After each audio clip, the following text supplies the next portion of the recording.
જય આદિવાસી અવાજમાં તાકાત હોવી જોઈએ કારણ કે ઘણા જય આદિવાસી ની બોલ્યા જય આદિવાસી જય આદિવાસી જોહાર બધાને ખૂબ મોટી સંખ્યામાં આવ્યા અમે તો પહેલે જ સ્વીકારી લીધેલું ઘણી જગ્યાએ જાય એટલે દરેક જણા ભાષણમાં કિયા કરે વાંસદા ચીખલીના ધારાસભ્ય હું વાંસદા ચીખલીના ધારાસભ્ય નથી માનતો હું વલસાડ ડાંગ લોકસભાના સાંસદ સભ્ય માનું છું આનંદ પટેલ અને એ જ માનવાની તાકાત તમારે બધાએ રાખવી પડશે કારણ કે અહીંયા ઘોડખલ ગામે આવ્યા ત્યારે લડેંગે જીતેંગે સૂત્ર વાંચ્યું એ દરેક જગ્યાએ અમે ઘણી જગ્યાએ બોલ્યા છે એકાદ કિયા કરે પેલું એકાદ ઉમેદવાર છે અને એકાદ પેલું ડાંગનું ધારાસભ્ય છે તે કે લડેંગે જીતેંગે મોક કાઈ લડેંગે જીતેંગે પછી અમે તમને ઘર ભેગા કરીશું પાર તાપી રિવોલ્વિંગ યોજનાની લડાઈ હતી 50,000 પરિવારને ઘર વિહોણા થતા બચાવ્યા આ લડેંગે જીતેંગેની તાકાત હતી આનંદ પટેલની તાકાત હતી દરેક જગ્યાએ લડ્યા છે આનંદભાઈની આગેવાનીમાં મારે વધારે વાત નથી કરવી પરંતુ તમને મારે આજે પૂછવું છે તમે શું કરવા માંગો છો આજે તે મને વાત કરો પહેલા આપણા માટે કોણ લડ્યું છે અત્યાર સુધી કોણ લડ્યું છે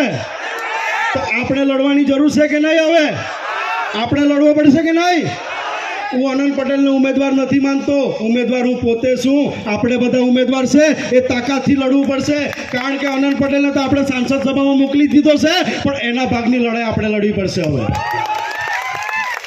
ઘણા લોકો મને કિયા કરે કે કલ્પેશભાઈ તમારો આનંદ પટેલ કોણ ત્યારે મારી એક જ વાત હોય આનંદ પટેલનામાં અમે એ વસ્તુ જોઈ છે લીડર કોને કહેવાય ખબર લીડર એ જ કહેવાય જે કોઈ પણ પરિસ્થિતિમાં જીતવાની તાકાત રાખે અને આનંદ પટેલને અમે જીતતા જોયા છે લડતા જોયા છે અને સરકારને ઘૂંટણીએ પાડતા જોઈ છે અમે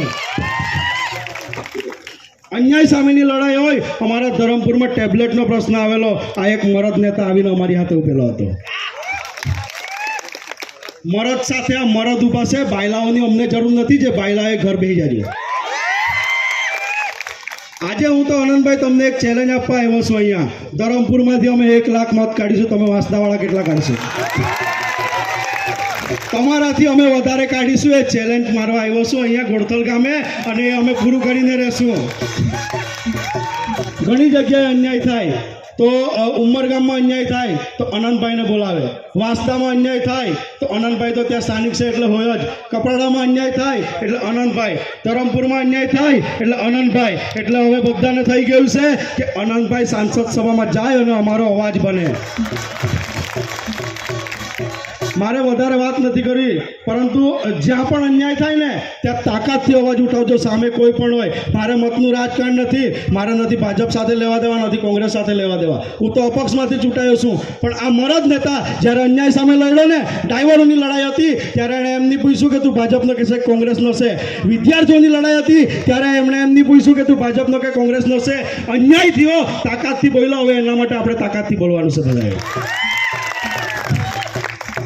દરેક જગ્યાએ ગયા છે આનંદભાઈની હાથે ત્યારે સામેવાળો ઉમેદવાર દરેક જગ્યાએ જાય તો બે આગેવાન લઈને આમ પબ્લિકમાં એને નીકળે કે ભાઈ આ સરપંચ છે આ પેલો છે આ પેલો આપણા ઉમેદવાર આવે તો આપણે એને એવી કહેવાની જરૂર પડે એ દરેકને નામ સાથે બોલાવી શકે એ તાકાત આનંદભાઈની છે કોઈ કાલે બહારથી આવીને આપણા ઘરમાં ઘૂસવાની વાત કરે એ આદિવાસી સમાજને મંજૂર નથી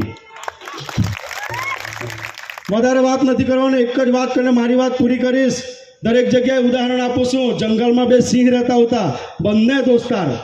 પણ બંને વચ્ચે કંઈક ઝઘડો થયો ચૂંટણી જોઈએ પેલી સરપંચની ચૂંટણી હોય ત્યારે વધારે ઝઘડો થાય એટલે એમના વચ્ચે ઝઘડો થઈ ગયો તો એક સિંહ જુવાન અને એક સિંહ ગરડો તો એક ગરડો સિંહ જંગલમાં સાઈડ પર બેઠો હતો એટલે થોડા કૂતરા આવીને તેને હાવ કરીને કરડવા ગયા પણ પેલો જુવાન સિંહ દૂર બેઠેલો ને એને ખમાયું નહીં એણે દહાડ મારી એટલે પેલા કૂતરા નહીં ગયા ત્યારે પેલા આપણામાં બી પેલા લુચ્ચા શિયાળો બેહેલા હોય ને એ લુચ્ચા શિયાળો આપણને એમ કહેવા લાગ્યા કે આ તો તારો દુશ્મન હતો તું શા માટે એને બચાવ્યો ત્યારે પેલા સિંહે શું જવાબ આપ્યો ખબર મારો સમાજ એટલો પણ કમજોર નહીં હોવો જોઈએ જેનો લાભ કોઈ કૂતરા લઈ જાય એ કૂતરાઓનો લાભ નથી લેવાનો આપણે જ્યાં પણ અન્યાય થાય તાકાતથી અવાજ ઉઠાવીશું બાકી ખેરગામ તાલુકાનો કોઈ મામલતદારનો ડ્રાઈવર આવીને અડધી રાતને ગાડી ઊભી રાખે ને તો એને એની જ ભાષામાં જવાબ આપવાની તાકાત આ કલ્પેશ પટેલ રાખે છે જય આદિવાસી જોહાર આભાર ભાઈ શ્રી કલ્પેશભાઈ આપણે